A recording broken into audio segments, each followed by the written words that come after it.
Welcome back again to GT News, where we have unbiased political discussions on what's happening in our country, Kenya, what's happening in our counties, that's under the devolved governments, what happens in local governments, in wards, what is are the roles our MPs are doing, social factors, economical factors, and one of the points that we want to discuss today is all about the blackout that our country has experienced, especially under the new administration of Kenya Kwanza government.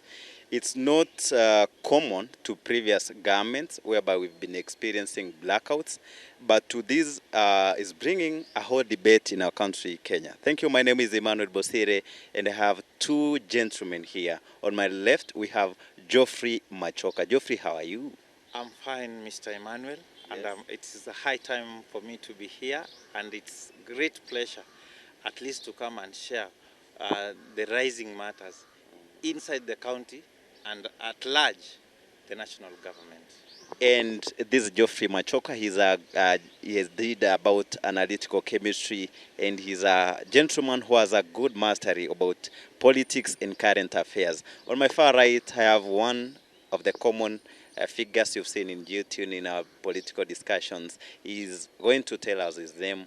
I don't want to mess up with his name.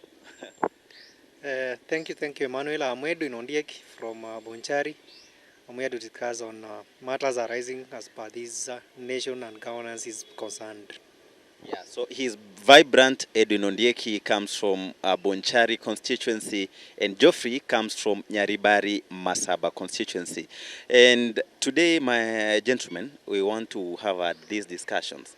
We've seen the hot debate Kenyans are having online and even on day-to-day basis.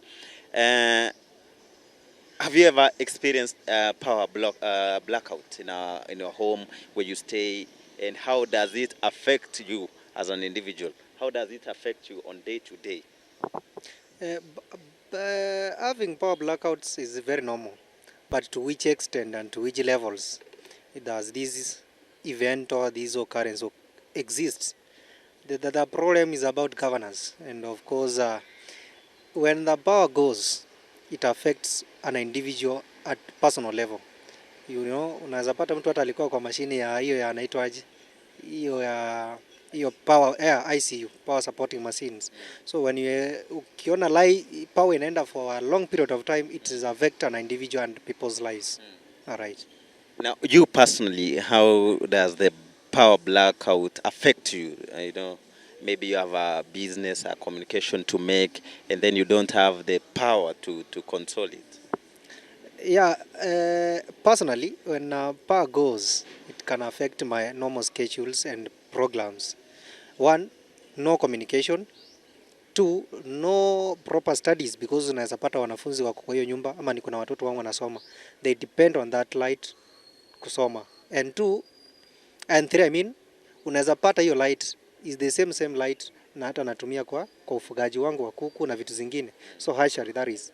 So ukiona light inaenda, it affects my life and my economy at personal level. Yeah, so it's evident that when power goes, it affects one on one.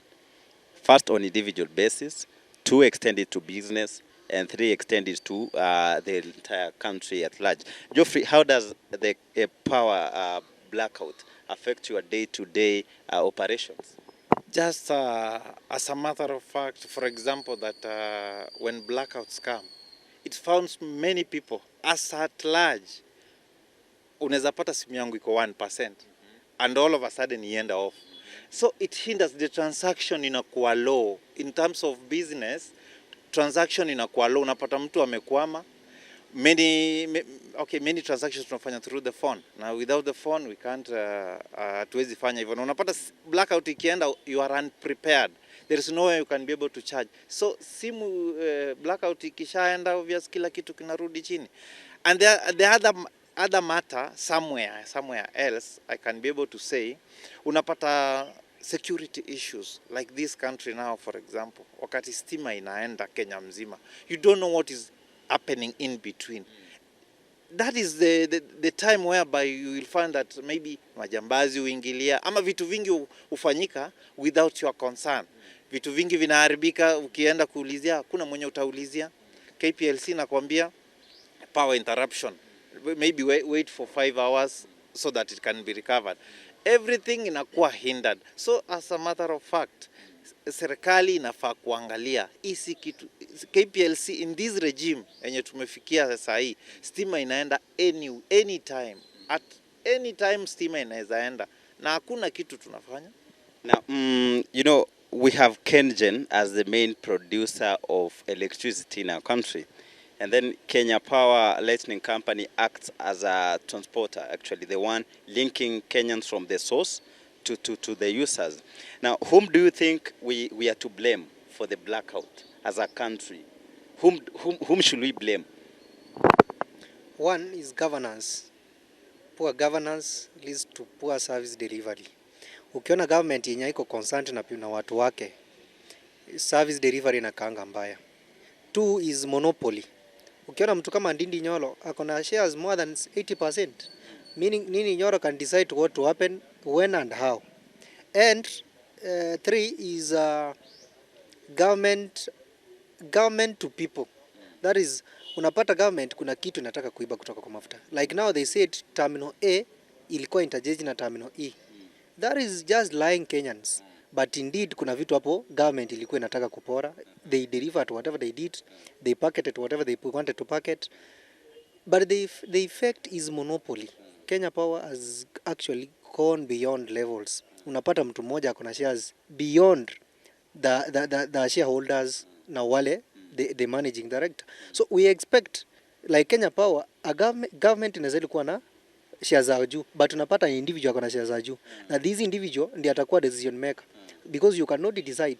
Yeye ndiye atasema bills zinakaaje, ya units zinakaaje. So the only way out is just government reduce monopoly kwa Kenya Power. Then that is the discussion itaanzia hapo. In other words, the administration yenye iko sahihi. Administration yenye iko sahihi ni kama tunaweza sema we need to switch off the light for all Kenyans, then we put it on. Yani ni kama they can be able to control us from that far end. So the administration yenye iko sahihi kwa hiyo KenGen, hiyo KPLC, wahakikisha wameibadilisha. Hiyo tu ndio itasaidia nini wananchi. Now, Edwin is talking about the monopoly that's happening at Kenya Power, and even the number of shares, and it said that some individuals own up to past 70-80% of the shares that Kenya Kwanza, the Kenya Power is experiencing. He's also talking about poor governance, and you are siding with him, agreeing that's all about poor governance. But we want to look this from an extended angle. The amount of energy that Kenya Power is able to produce, and the one that's able to be transported. You know, at times we have sources of energy, one coming from engines by water, and then we have the ones from the air, the pipes in Ngong and other regions, especially the Turkana pipes. Now, talking about this one, the Cabinet for Energy, Davis Chirchir, is talking about the challenging that they are experiencing are the challenges that were put in by the previous regimes that they are affecting them. Do you agree that Davis Chirchir is saying the truth, that the challenges that they are experiencing as Kenya Kwanza government at the moment is one, that they inherited these problems from the previous regime, who did not put extra energy production capabilities, and now they are going to put it as a government? There is something in politics which is called mental manipulation. Mental manipulation is a process where a politician wants to joyride with people's mind, actually to control their thinking capacity. So ukiona government inakuja na kwambia it to lineate debts mingi kutoka previous regime, yet saa hii president wa Kenya amekopa more than what Uhuru alikopa kutoka nchi za ng'ambo. The problem is not about what the burden walipata kutoka kwa last regime. The problem is governance. David Chirchir huyo ni Mkalenjin, ndio CS Energy, si ndio? PS Energy Mkalenjin, CEO Mkalenjin. What do you expect? Who to who? There is tribalism and naturally control of shares. Ukipata sasa Ruto anajua the only sector iko na pesa is agriculture, energy and roads. Hapo ndio anataka kuinvest. Kwanza energy ndio iko na pesa mingi. So ameweka PS, CEO, what next? Angekuwa anaweka watu, sometimes ungekuwa na wana oppose in terms of ideas. Sasa hii Kalenjin wanasema huyu ni mtu wetu, we cannot oppose what the president has said. So they are micromanaged. Wao wanaambiwa waende ufanye hivi, wanafanya. I think my brother has explained extensively, but what I wanted to add is that Mr. Emmanuel, you can be able to, Kenyans can confirm that this is the third time we are having a power blackout. And from the look of things, those people, the administration, I've talked about the governance, those people, they are able to control people's mind. They can be able to lie to all Kenyans because they have that power. Ukiangalia ni Wakalenjin peke yake. They can do whatever they want to do.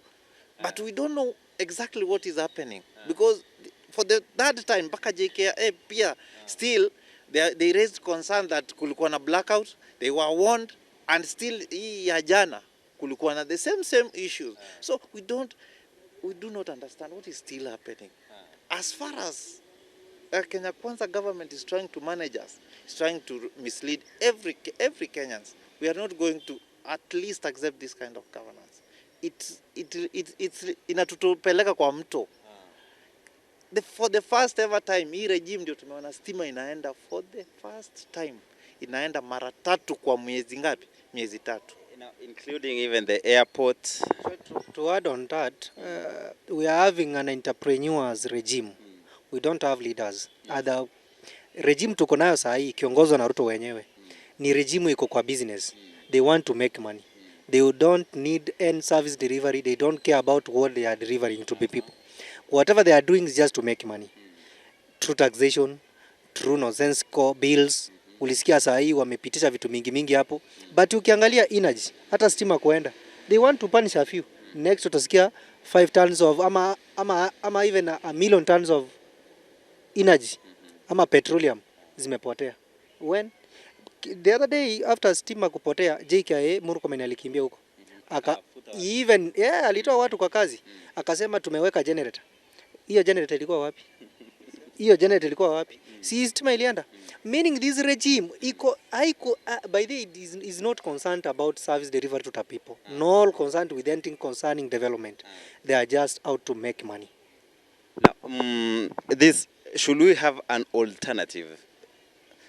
One, now that Kenya Power is unable to provide, it has proved that it's unable to sustain the power supply in our country.